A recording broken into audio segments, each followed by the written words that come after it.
Good morning, everybody. Welcome back to the Road to the Apocalypse, where we take a look at the roadmap for the Dead Linger.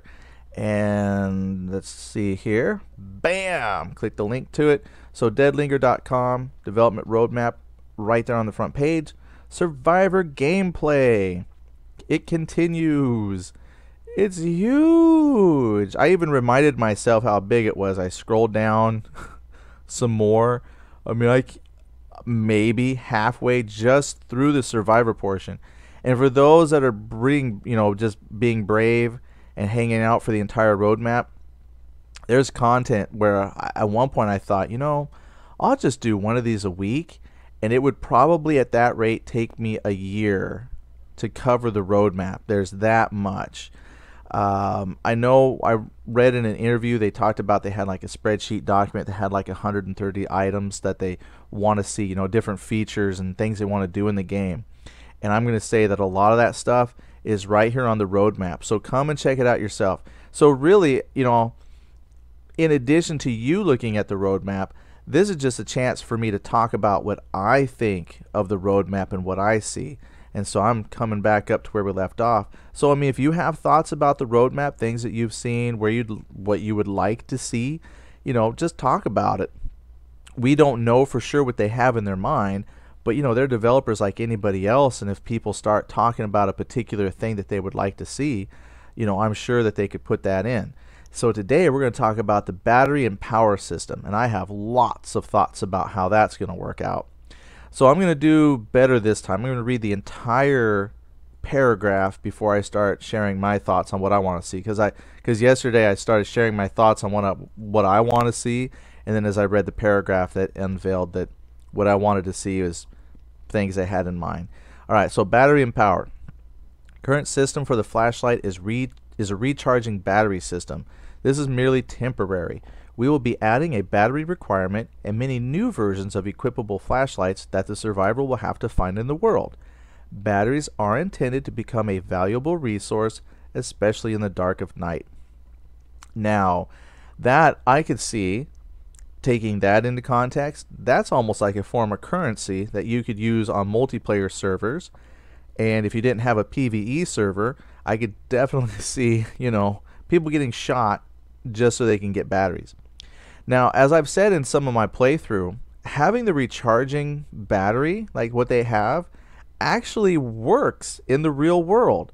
Like, we really did have a flashlight, and I think it's still in our car, that you shake it, and the chemical whatever magic inside of it, when you shake it, actually creates an electric current. Now, it doesn't work exactly like as well as this flashlight does. It does give off light, and it technically is a flashlight, but it's not as bright as what we have in the game. But it does not require batteries. So they actually do have that for reals.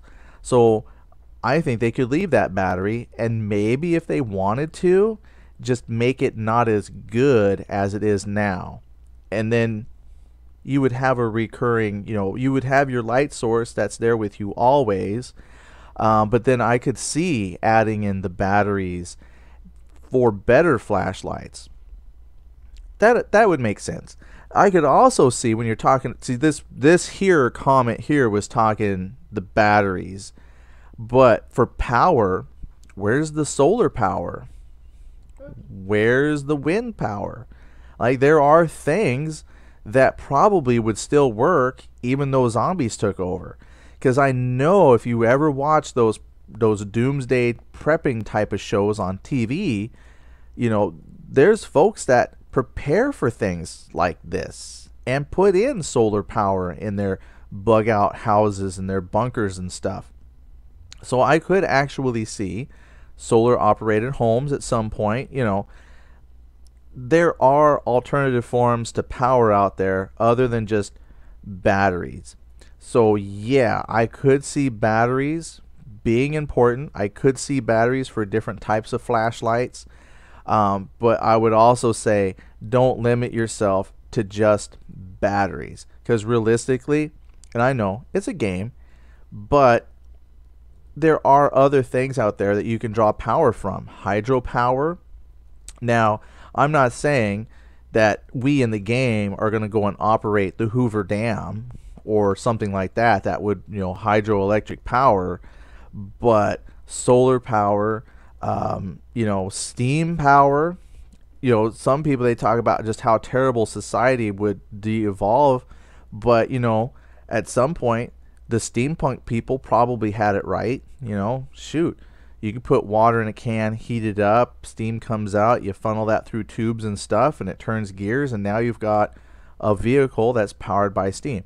So yeah, they got a battery and power system, but there are more power ideas other than just batteries. There's gas generators, so there's still going to be some gas. Now at some point there might not be anybody processing new gas, but again, you could say there's generators, and if you put like a power level on the generator, then at some point, you can see that generator dies, and if you can't find the cans of gas to put in the generator, then that generator's no good.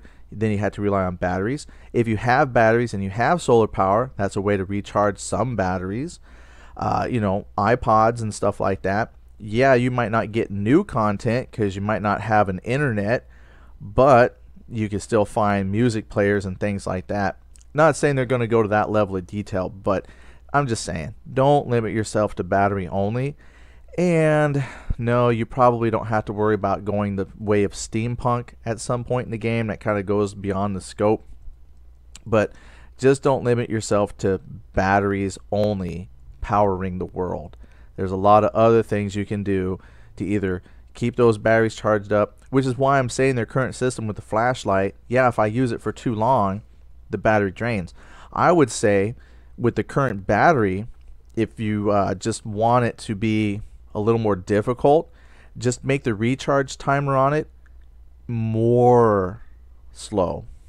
Can you say that? Make it take longer. So slower. Yeah, just make it slower. My wife's there to help me out with words. Those are hard. So yeah, just make it slower. So instead of recharging in like 10 seconds, make it just double it. Now we'll be more conscious about our flashlight usage. Because as it stands, it's no big deal. Because in my videos you watch, I'll run through a house, loot it, turn the battery, turn the flashlight off, run to the next house. By the time I get to the next house, battery's fully charged. And let me tell you, it is creepy walking into a really dark house when that flashlight goes out. And then when there are zombies in there, at that point it's kind of like, I can't see anymore. Let's go ahead and leave. Then you just turn the gamma up on your monitor. But yeah, so battery and power is something that I have been thinking about a lot for this game. And from here where they're talking about just the batteries, I do hope they do more than just simply saying you have to find batteries. A lot of potential there. The current system they got, yeah, if they just tweaked it, that might start to get us more thinking about losing your flashlight, get us used to batteries draining and being gone. Maybe have it drain quicker and then slower to recharge. Different things you could do to make it more important how you watch your battery life. Anyway, there's some good thoughts on that. Thank you so much. Share your ideas and thoughts about the battery and power system. I'm sure that they're always looking for different thoughts, different views on it.